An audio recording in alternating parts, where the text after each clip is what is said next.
Alô, alô. Bom dia, Igreja Trini. Bom estar com vocês aqui hoje, né? E alguns visitantes, né? Que bom que vocês estão aqui. Sintam-se em casa. O lugar foi feito para vocês, tá bom? Realmente, olhando esse vídeo, dá até aquela emoção de novo, né? Da semana passada. Culto maravilhoso. Deus é maravilhoso. Deus tem nos abençoado muito. E a gente vê que para mim foi como se fosse uma aprovação de Deus. Deus tem que falar assim, não, esse é o caminho certo, vai por aí que esse é o caminho certo, né?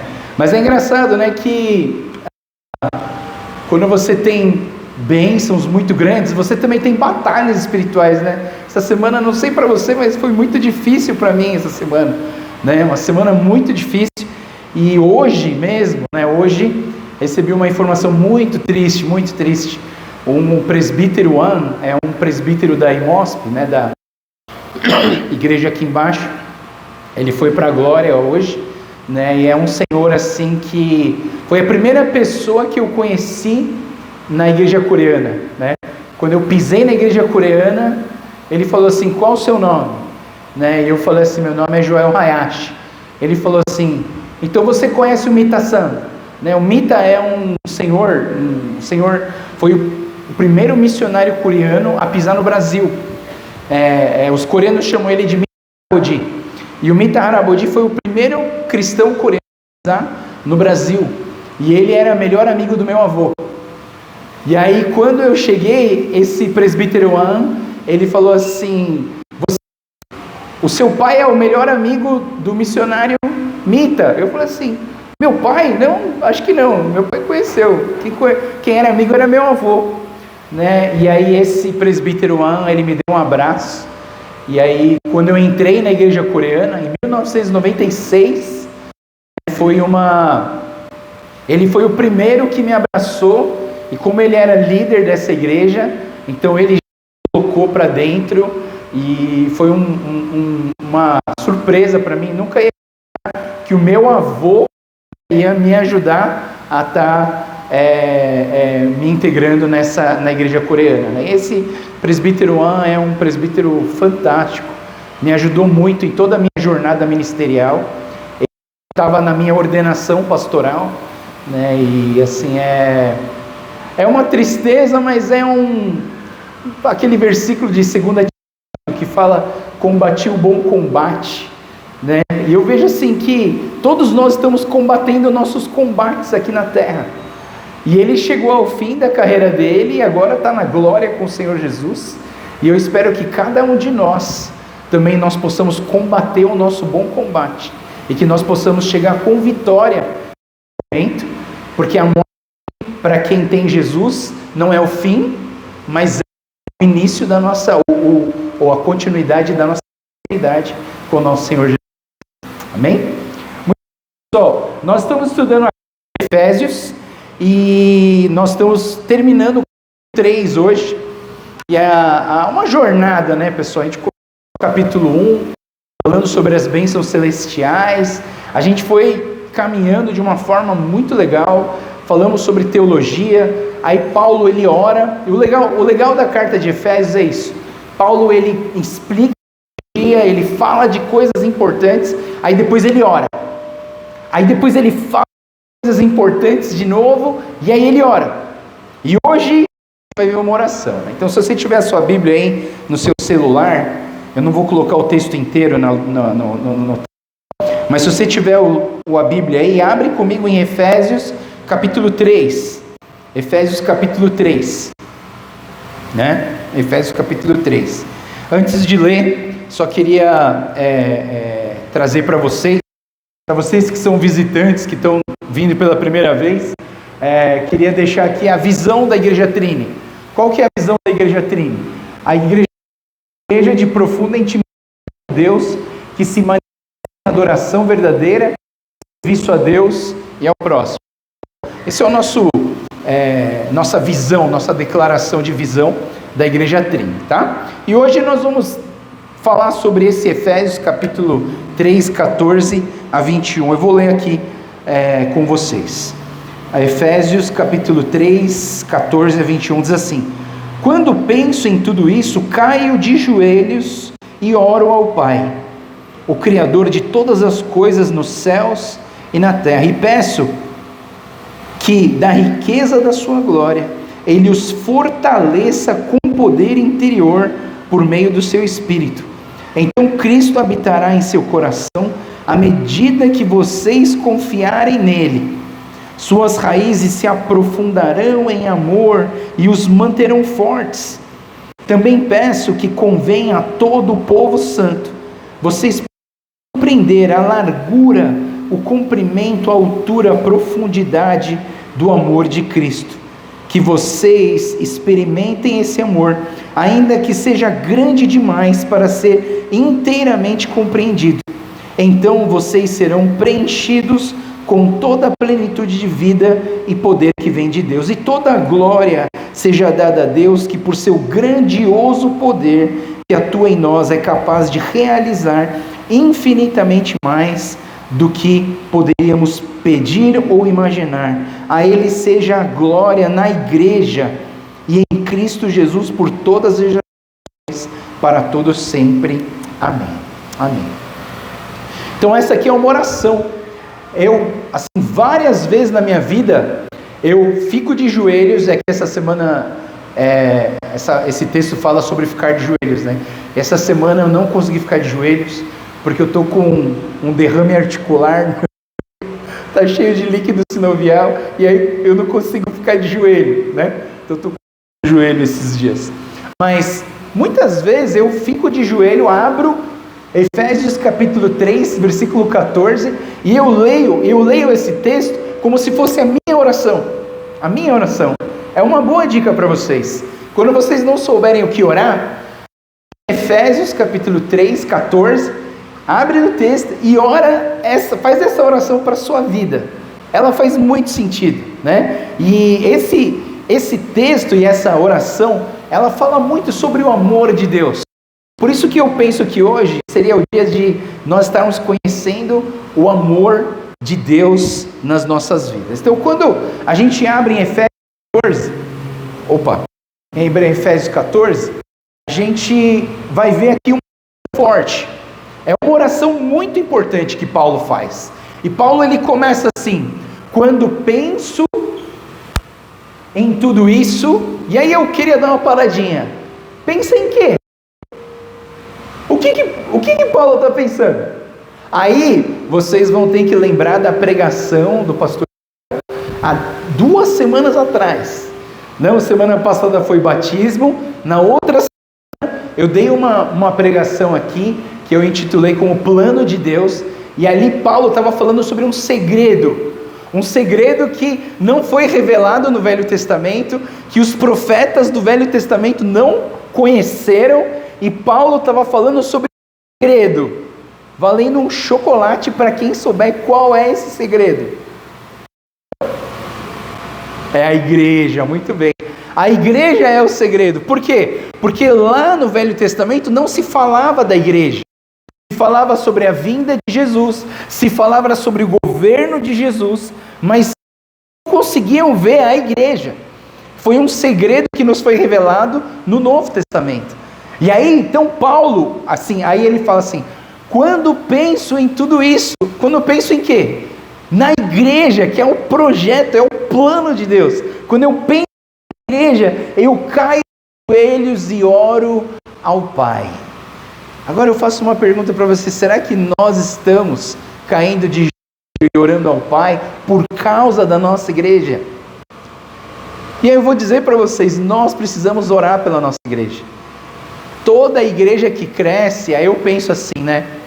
Não só a igreja, a sua vida, tudo que você faz direcionado por Deus, tudo que está frutificando,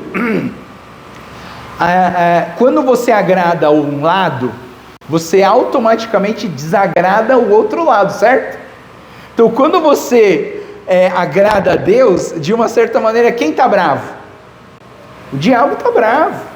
Ele vai fazer de tudo para acabar com isso, né? Então, é uma chamada que eu trago para vocês, para a gente orar mais pela nossa igreja, tá? Mas o fala, quando penso em tudo, caio de joelhos e oro ao Pai. Eu não sei, eu gosto um pouco da nova versão internacional. A nova versão internacional é assim, ó.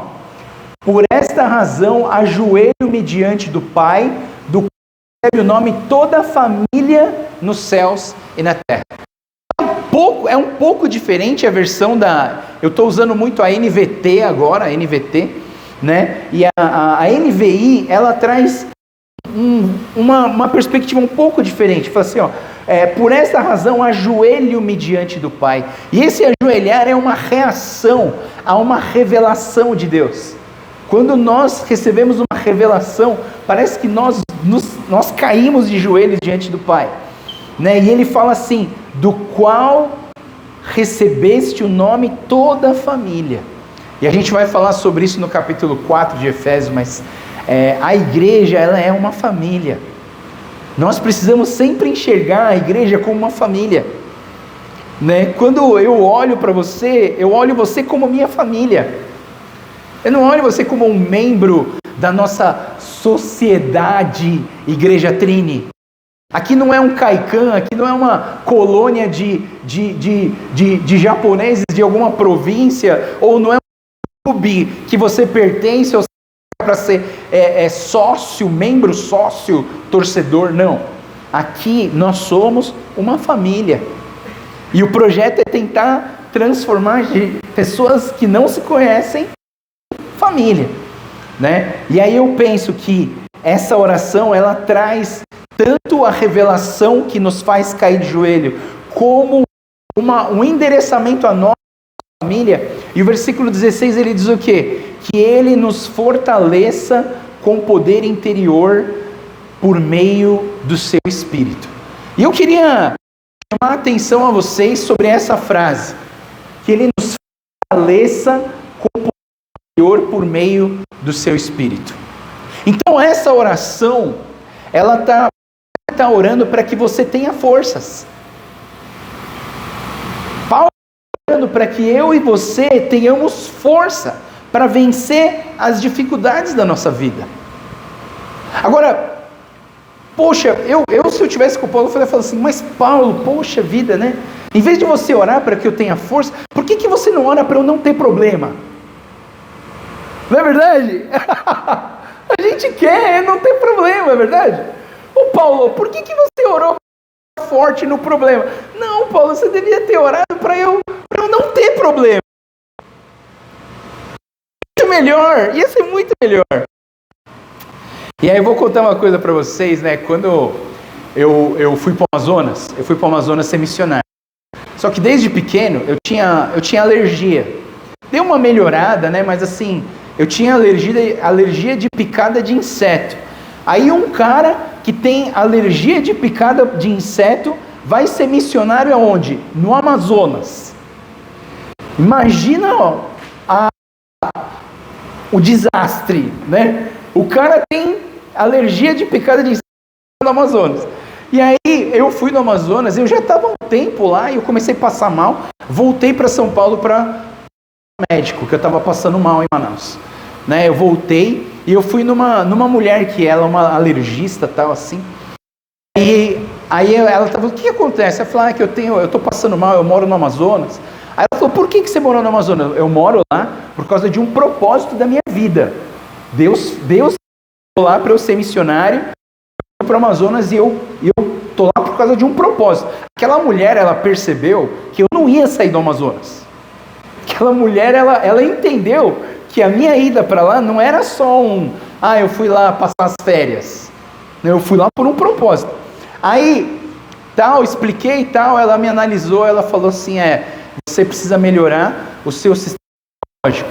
Aí ela falou assim, eu tenho duas soluções para o seu caso. A primeira solução é eu acabar com todos os insetos do Amazonas. Senhora, eu acho que você não vai conseguir. Ela falou, eu sei que eu não vou conseguir. E a outra solução é eu te deixar mais forte. Então, aí eu falei assim, como que é isso, senhora? Ela falou assim, a doutora falou assim, não, você vai ter, você vai embora semana que vem, você vai ter que levar algumas vacinas, que ela tem que ficar no gelo, e você vai aplicar essas vacinas na sua barriga, É uma injeçãozinha, todo dia, durante 30 dias, eu tinha que tomar essa injeção, que era tipo de uma vacina que ia me deixar mais forte contra as picadas dos insetos.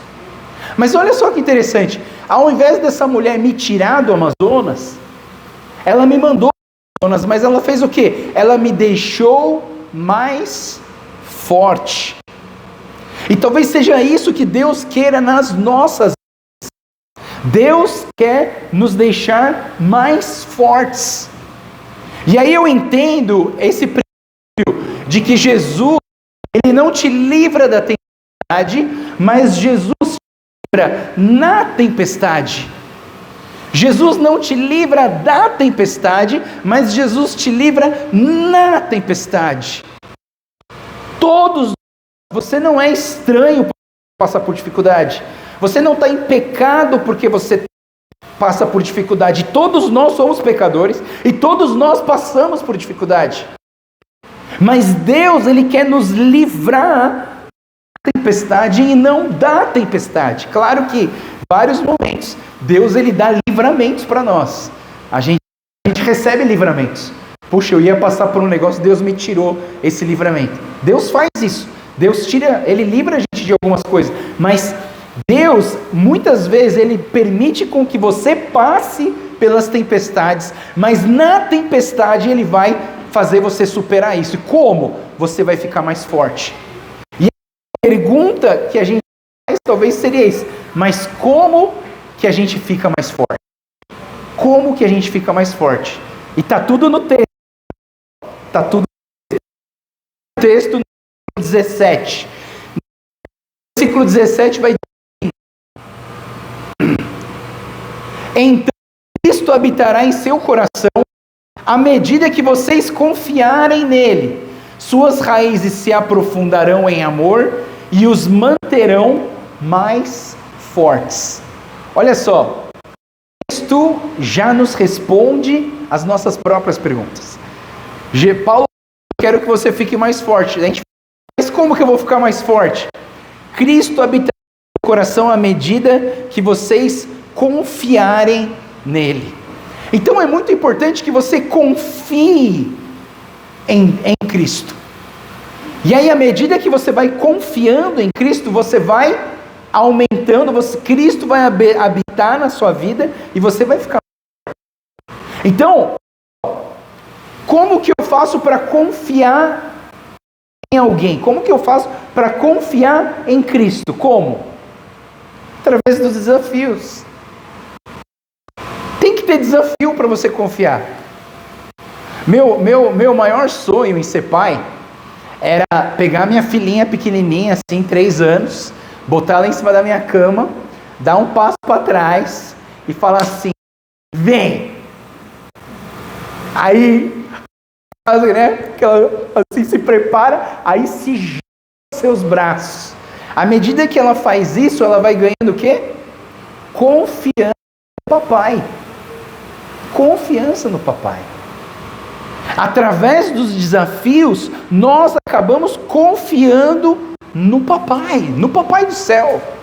E eu acho que é por isso que Deus dá tantos desafios nas nossas vidas, tantas dificuldades nas nossas vidas, tantos problemas, tantas provações nas nossas vidas, que é para nós, esses são desafios para que nós possamos confiar nele. E à medida que nós confiamos nele, ele vai habitar em nossos corações, as suas raízes aprofundarão em amor e manterão vocês fortes.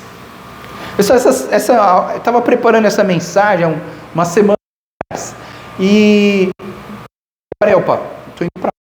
eu me deparei aqui com um texto bíblico que fala sobre o reino de Deus.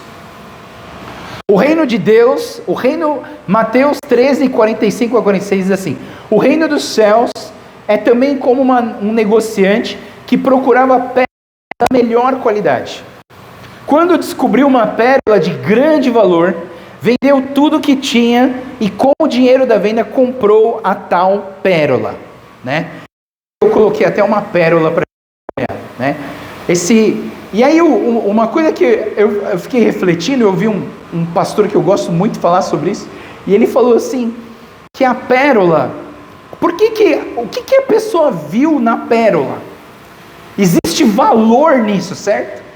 Só que uma coisa interessante, a pérola é um negócio inútil, no sentido do que? A pérola não toca instrumento, a pérola não cozinha bem, a pérola não tem uma utilidade. Eu não posso pegar a pérola e fazer fazer uma casa de pérola, é tão pequenininha, não vai fazer efeito nenhum.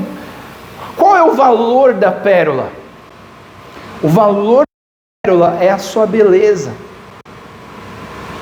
a beleza da pérola. Mas você sabe como que uma pérola surge? Como que a pérola ela vira uma pérola? Não sei se você sabe, mas as pérolas são encontradas dentro das ostras, uns moluscos assim. E uma coisa muito interessante é assim, como que surge uma pérola? Olha só, esse molusco aqui, ele tá sobrevivendo no mar. E aí uma hora entra um grão de areia dentro do interior dele. Só que aquele grão de areia é uma coisa agressiva. Aquele grão de areia é um problema na vida dele. Ele não queria ter aquele grão de areia. Aquele grão de areia, ele entra e aquilo ali pode matar ele. E aí aquele grão de areia, que é uma dificuldade, que é uma coisa que ele não queria, mas entrou, aquele grão de areia, ele começa a se proteger desse grão de areia. E ele começa a criar camadas em cima desse grão de areia. E essas camadas vão se formando até criar a pérola. E olha só, esse camarada, ele procurava uma pérola, e quando ele achou uma pérola, ele vendeu tudo que ele tinha para ficar com uma pérola. E a pérola qual é o valor da pérola? Pérola é a beleza. E aí, o que eu faço de reflexão na minha vida é que todos os problemas, todas as dificuldades, cada provação, cada tribulação que você passou na sua vida, são areias que entram dentro da nossa concha. E a gente vai tentando se proteger, A gente vai tentando esquecer os problemas, vai tentando substituir as nossas fraquezas, as nossas vulnerabilidades, as nossas tristezas. Mas não! Olha que coisa interessante. Está encapsulando, porque não dá para tirar os nossos problemas. As coisas ruins que aconteceram na nossa vida não dá para tirar. Você vai esquecer? Não tem como você falar assim, Deus, apaga da minha memória. Não tem. Mas aqui esses problemas, eles vão, você vai se protegendo desse problema. Aí lá na frente você vai perceber que toda a sua vida foi para criar uma pérola. Pérolas que são lançadas para quem merece. E às vezes eu penso que as pérolas são testemunhos que nós damos sobre as nossas dificuldades e como nós vencemos as nossas dificuldades. Então não jogue fora as suas areinhas que entram na sua vida, as suas dificuldades, as suas provações, as suas decepções, as suas frustrações, mas encapsula elas. Sabe, ora para que Deus te proteja desses pensamentos negativos. E aí você vai ver que lá na frente, Deus vai te deixar mais forte. Porque a nossa força, ela não vem só de fora para dentro, mas a nossa força vem da nossa confiança em Deus. E todas as histórias e todas as nossas experiências de confiar em Deus vai fazer Cristo habitar em nós. Cristo habitando em nós, nós vamos ficar mais forte. Então, quando eu olho para esse versículo 17, eu vejo como ficar mais forte. Confia nele. Quando nós temos as experiências que nos fazem a confiar em Deus, Cristo habita em nós e as suas raízes aprofundarão. Está nesse texto agora, nas suas raízes aprofundarão em amor. As suas raízes, o texto diz, as raízes se aprofundarão em amor. A árvore firme é uma árvore que está bem enraizada, né? Você já viu as árvores de São Paulo caindo nas tempestades? Eu não sei, eu tenho uma teoria, tá? Já perguntei para um cara do CT, ele não soube me explicar, mas assim, por que cai, né? Né? Eu tenho uma teoria, vou falar a minha teoria para vocês. Qual que é a minha teoria? As árvores, elas precisam de água, certo? Então, quando você asfalta tudo em volta da árvore, você cria uma menor área de absorção de água. Então, as nossas árvores estão bebendo menos água que deveriam. E aí, o que fica fraco? A raiz. A raiz fica fraca. E quando a raiz fica fraca, vem um vento e faz pumba, derruba, cai em cima de carro, estoura fio elétrico. E aí eu penso que, de uma certa maneira, quem está sendo afetado, o que afeta as nossas, para mim, é a falta de água. Porque essas raízes não estão fortes. Tenta derrubar uma árvore enraizada, né? Né? Você vai ver uma árvore caindo, mas algumas árvores caem. Tem um texto lá em Jeremias 17:8, que diz assim: é como árvore plantada junto com raízes que se estendem até as fontes de água. Não se incomoda com o calor, suas folhas continuam verdes, não teme os meses de seca e nunca deixa de produzir frutos. Isso está no Salmo 1 também. Eu gosto muito desse versículo. Porque uma árvore que tem raízes que se estendem nas águas correntes, ela tem uma base forte. Então, quando nós confiamos em Deus, Cristo habita em nós e nós criamos raízes firmes para a gente ter frutos, para que o calor não incomode. Nesse negócio de calor incomodar, nossa igreja é profissional nisso, né? Hoje está fresquinho, graças a Deus. Até orei para Deus, dá um domingo fresquinho para nós. 2 domingos super quente, né? Teve gente até mal, pessoal. Aí a gente até comprou um climatizador para tentar deixar vocês com mais fresquinho. Agora o irmão que está lá no climatizador está bom. Né? Mas assim, e aí eu vejo, né, 2 pessoas que eu sei que passaram mal no domingo retrasado, né, estão aqui hoje, firmes, que nem uma árvore, né? E eu penso assim, o cara vai atrapalhar a gente de vir na igreja, amém? O calor não vai atrapalhar, e as suas folhas continuam verdes, e não temem os longos meses, nunca deixe de frutos. Então, o que nós precisamos? Como que nós criamos força? Confiando em Deus, deixando Cristo habitar, e as nossas raízes aprofundarão. Nós precisamos sempre pensar que o crescimento invisível é mais importante que o crescimento visível. Às vezes a gente fala assim, nossa, mas eu não estou vendo diferença na vida. Mas de tanto você ouvir a palavra de Deus, de tanto você vir para a igreja, de orar com os seus irmãos, de tanto você adorar com o Senhor, você está criando raízes profundas no Senhor, conectadas às águas correntes do Espírito Santo. E talvez você não veja tanta diferença, mas hoje você está mais forte. Hoje você está mais firme. Porque você tem uma igreja, você participa de uma igreja, aprofundando as suas raízes no Senhor. E aí, eu vou partir para o próximo tema, que talvez seja o tema mais importante. E Paulo, ele fala assim: e também peço, como convém a todo o povo santo, que vocês possam compreender a largura, o comprimento, a altura, a profundidade do amor de Cristo. Lembra que as raízes, raiz aonde?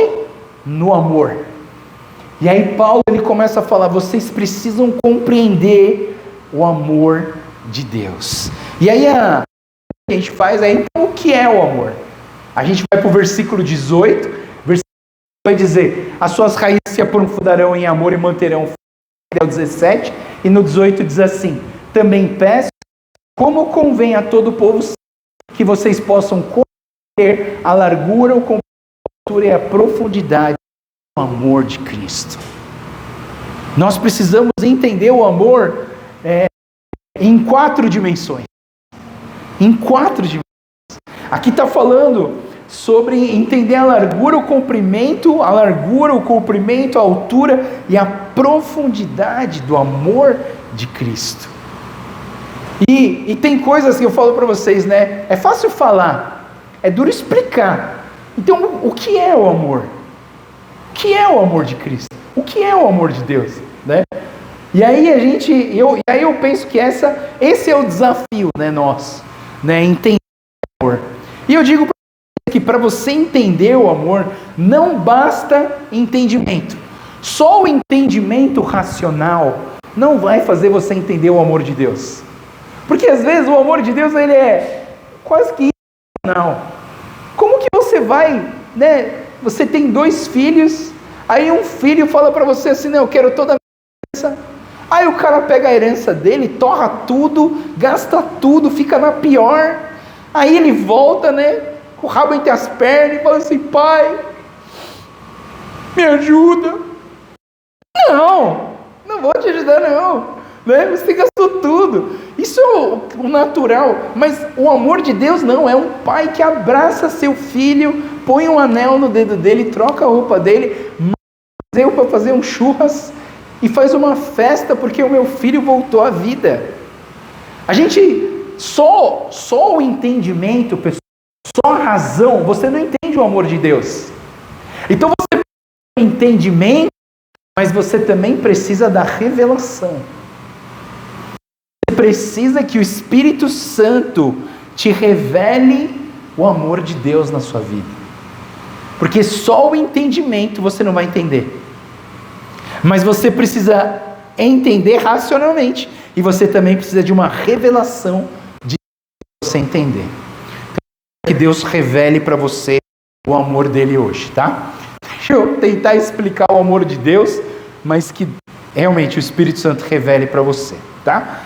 1 capítulo 4, versículo muito curtinho, muito fácil, né? Ele fala assim: todo aquele que não ama a Deus, não conhece a Deus, porque Deus é amor. Deus é amor. Essa é a frase do dia. Deus é amor. E quando a gente lê o versículo de 1 João 4:8, fala que Deus é amor, a gente entende uma coisa muito importante, que o amor, ele não é apenas algo que Deus faz, mas o amor é algo que Deus é. O amor não é só algo que Deus faz, mas o amor é algo que Deus é, faz parte da sua identidade. Ele é o amor. Pessoal, deixa eu falar uma coisa para vocês. Aquilo que você chama de amor, às vezes nem é amor. O amor perfeito. Pode ser o seu amor aí pelo ator coreano, tal, sei lá, da novelinha, tal, né? Pode ser o seu amor. Ah, estou apaixonado. Amor. Não, pode até ser. Não, eu amo isso, amo aquilo. Pode até ser. Mas o amor verdadeiro é o amor de Deus.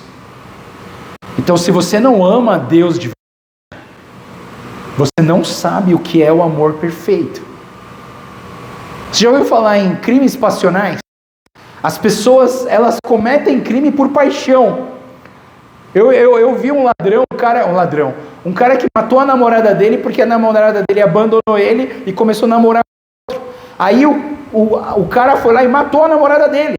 Aí falaram assim: mas por que você matou a sua namorada? A sua ex-namorada? Ah, porque eu amava ela. Eu era apaixonado por ela. E se ela não fosse minha, ela não podia ser de ninguém. Ele foi lá e matou a mulher. Tá certo? Aí eu pergunto: isso é amor? É o que ele chama de amor, mas isso não é um amor perfeito. O amor perfeito é o amor de Deus. Você, mãe, você acha que você ama seus filhos com o amor certo? Eu acho que você só vai amar certo. Eu vejo tanta mãe amando errado, porque protege tanto filho que não deixa o menino passar por frustrações, não ensina eles a superar as dificuldades. Aí quando o menino passa por uma dificuldade, tira uma nota vermelha, tem adolescente se suicidando, pessoal, no mundo.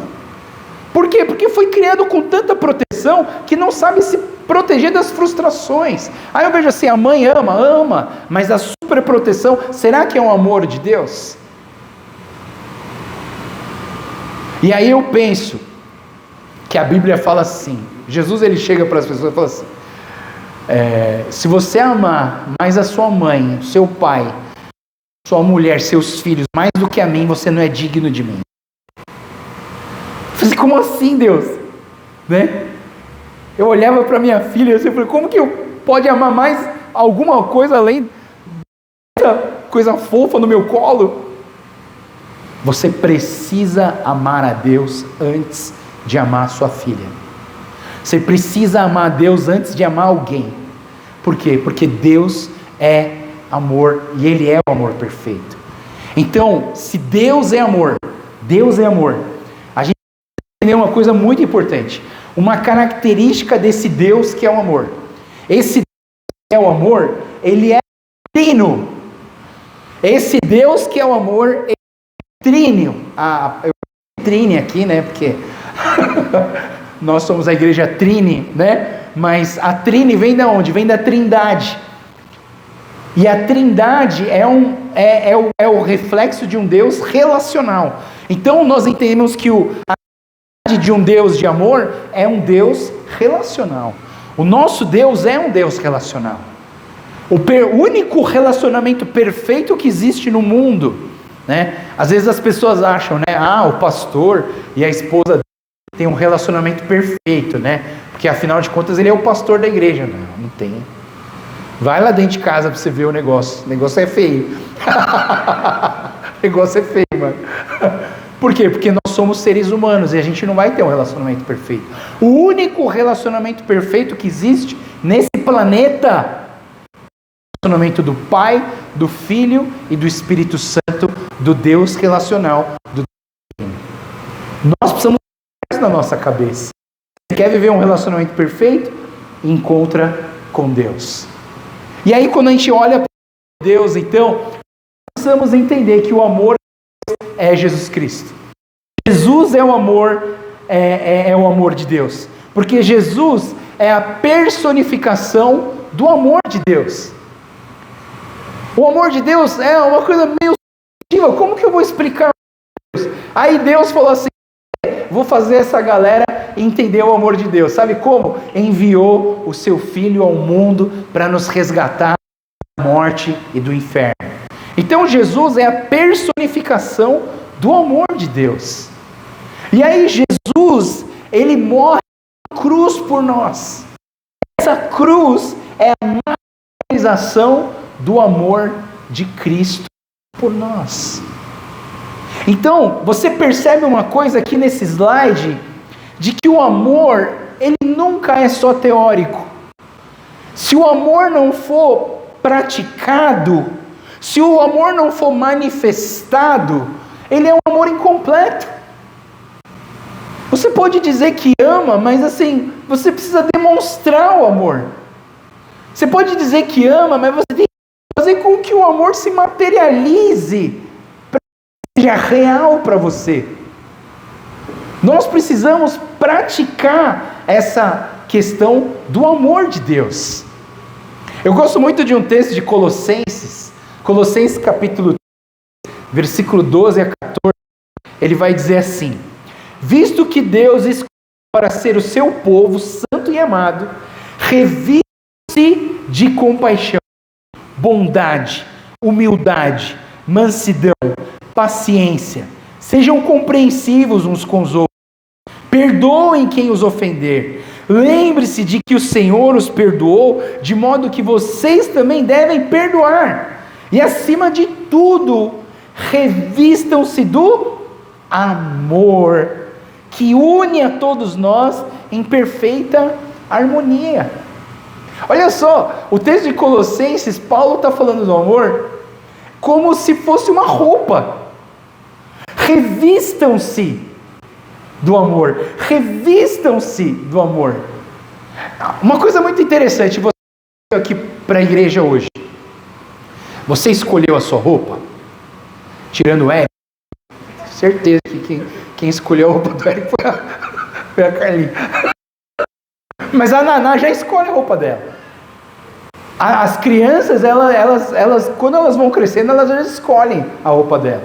Eu lembro quando minha filha falou assim, isso eu não quero usar. Como não quero usar? Eu que escolhi, mas vai ter que usar. Não, isso eu não quero usar. Aí foi uma briga, aí ela usou. Mas assim, vocês, cada um de vocês, escolheu a roupa que vocês vestiram hoje, certo?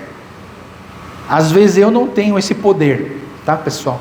Porque às vezes eu com a minha roupa que eu quero, aí a minha esposa, ela olha, ela fala assim, vai trocar. Mas por quê, mano? Eu que escolhi o gosto de não, vai trocar. Aí eu, como um bom marido obediente, eu vou lá pro meu quarto e eu tento trocar por uma roupa que ela vai gostar, porque senão eu não saio de casa. Mas, realmente, pessoal, a roupa que você usa, você escolhe. E posso te dizer uma coisa? Compaixão, bondade, humildade, mansidão, paciência, ser compreensivo com os outros, perdoar aqueles que te ofendem, são coisas que nós decidimos fazer nas nossas vidas. E não é diferente do amor de Deus. Então, o amor de Deus é sua escolha. É sua escolha. Você que vai escolher. Você que vai decidir. Eu quero me revestir do amor de Cristo. Eu quero viver o amor de Cristo. Eu quero amar as pessoas com o amor de Cristo. Eu quero amar o meu irmão com o amor de Cristo. Porque se você não se revestir desse amor, o amor não vai aparecer sozinho. Você precisa escolher ele. Sabe? Às vezes eu quero falar isso para minha filha, né? Porque eu tenho uma filha que acorda mal-humorada. A outra acorda feliz. Só que aí o mau humor da outra deixa a feliz triste. Entendeu? E aí às vezes eu tenho vontade de falar para que acorda feliz, fala assim, se reveste do amor. E aí quando vier o mau humor da outra, você não vai te afetar. Isso não vai te afetar. Pessoal, eu falo isso eu acho que isso é para todos nós, certo? Às vezes uma arrebenta nosso dia. Uma frase. E a frase vem da pessoa que você mais ama dentro da sua casa. Ela já acordou de mau humor, já vem dando chute, né? E se você se reveste do amor, sabe o que você faz? Você releva. Você se blinda. E o amor passa a ser uma blindagem para não afetar o seu coração. Então, nós precisamos desejar esse amor. E eu creio que quando eu leio esse texto, eu vejo que era desejo de Paulo para nós. Desejo de Paulo para nós. Vamos ler o que ele diz assim, que vocês experimentem esse amor, ainda que seja grande demais para ser plenamente compreendido. Então vocês serão preenchidos com toda a plenitude de vida e de poder que vem de Deus. E aqui explica uma coisa para mim que eu passei tanta dificuldade para entender. Porque eu falava assim, Deus, me dá poder, e Ele nunca me dava. Eu falei assim, Deus, por que você não me dá poder? Me dá poder. Só que a minha perspectiva de poder era o quê? Poder de sair raio dos meus dedos das pessoas, sabe? O poder que eu queria era o poder de ficar forte para bater no bandido. O poder que eu queria era um poder para ser importante onde eu estou. E aí Deus nunca me dava. Eu falei, Deus, eu estou pedindo esse poder e você não me dá. E aqui eu entendi. Vocês serão preenchidos com toda a plenitude de vida e poder que vem de Deus. E esse poder não é o poder de você machucar as pessoas. Não é o poder de você fazer milagres. Não, quem faz milagre é Deus. Esse aqui é o poder, presta atenção pessoal, esse aqui é o poder de você poder suportar todas as dificuldades da sua vida. Esse é o poder que Deus quer para você. Ele quer que você tenha poder de superar as frases ruins que as pessoas lançam na sua vida. Ele quer que você tenha poder para superar a falta de dinheiro que você está tendo na tua casa. Ele quer que você tenha poder para superar as dores e as dificuldades de doenças que acontecem na sua casa. Ele quer te dar poder para que você fique forte na tempestade e não tirar a tempestade de você. Ele quer que você fique forte na tempestade. Então ele quer fortalecer o seu interior para que você vença as dificuldades que vêm de fora para dentro. E esse é o poder que Deus quer dar para nós. Ele quer te dar um poder, mas não poder para você bater nas pessoas, não poder para você mandar nas pessoas. Ele quer te dar poder para que você possa superar as suas dificuldades e vencer todas as tentações. E vencer todas as palavras que vêm querendo te matar, roubar e destruir. E esse é o poder que Deus quer desenvolver em nossas vidas. Mas vai precisar de treino, né, pessoal? Vou falar para vocês. Não é da noite para o dia que você fica forte, certo? Você já viu gente que vai pela primeira vez na academia? Aí ele já chega no espelho e faz assim, ó. Aquela coisa raquítica e magra, né? O cara faz assim, ó. Tem nada. Não é porque você foi uma vez na academia que você já fica forte, certo? Não é porque você começou o regime ontem que você já está magro, certo? Isso demora. Você não vê resultado assim imediato. Mas se você sempre for na academia, se você sempre treinar, você vai ficar forte. Tem uns menininhos aqui na igreja que estão lutando boxe. E aí eu vejo, ele vem até com musiquinha. Tanana, tanana, e aí eles estão lutando boxe. Ainda está magrinho. Mas eu quero, vou ver. Eles vão fazer esse treinamento durante muito tempo. Aí quando você olha para o cara, tá que nem o Marcelo. Um touro. Né? Mas é isso, pessoal. Você não fica forte da noite para o dia. Você fica forte quando você é diligente, quando você se dedica, quando você se dedica a uma coisa que vai fazer você ficar forte. E para nós, o que vai fazer a gente ficar forte? Vir para a igreja. Aqui é a tua academia, pessoal. Aqui é a tua academia espiritual.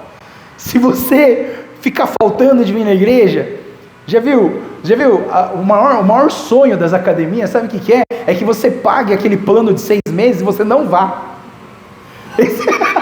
Esses são os melhores clientes da academia. Aquele que vai todo dia, eles reclamam, ai droga, veio de novo, veio de novo. Ele quer que você pague e que você não vá. Não vou nem pedir para você levantar a mão. Mas assim, se você for, você vai ficar forte.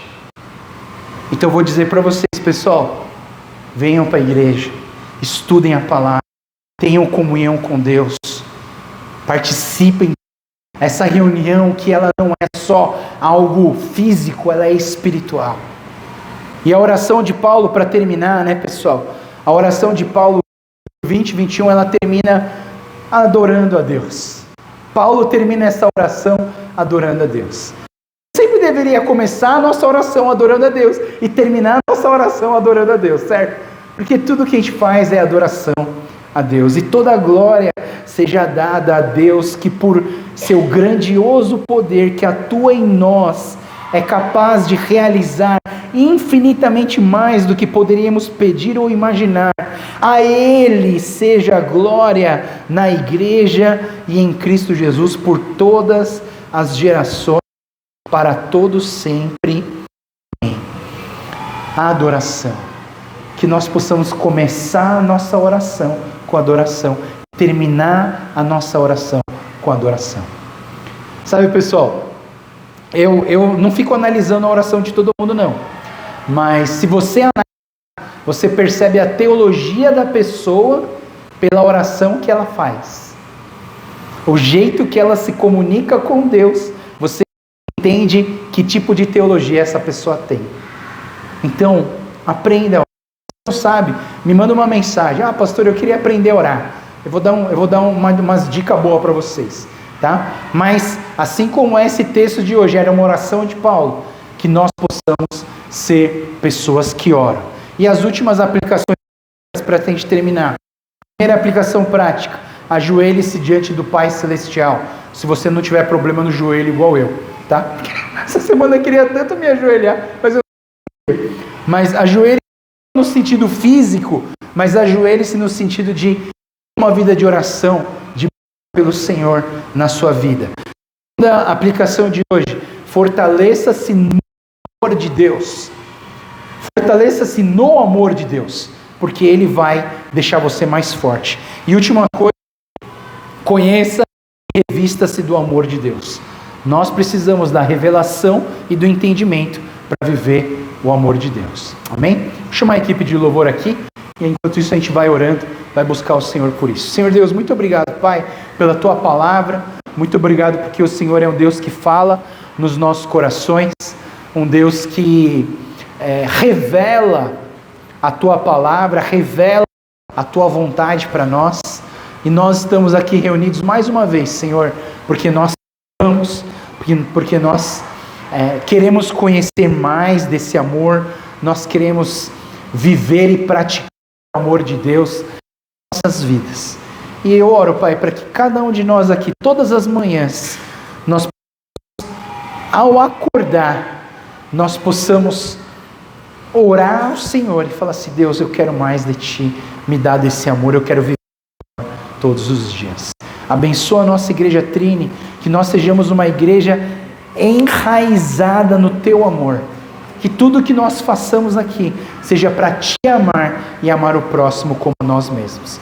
Nós entregamos as nossas vidas e a vida de toda essa igreja para a Tua honra e para a Tua glória, em nome do Senhor Jesus.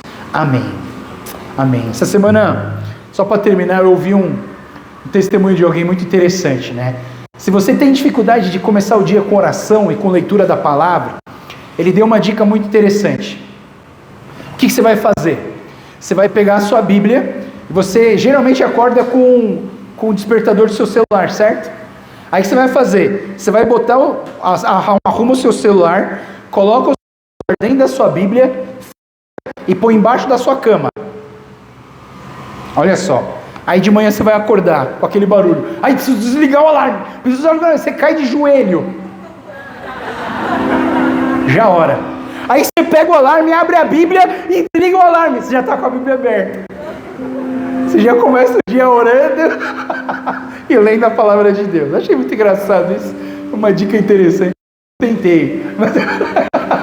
Mas eu vou ver se eu tento, tá bom? Vamos louvar o Senhor e depois eu vou fazer a bênção apostólica. Vamos ficar em pé e adorar o Senhor.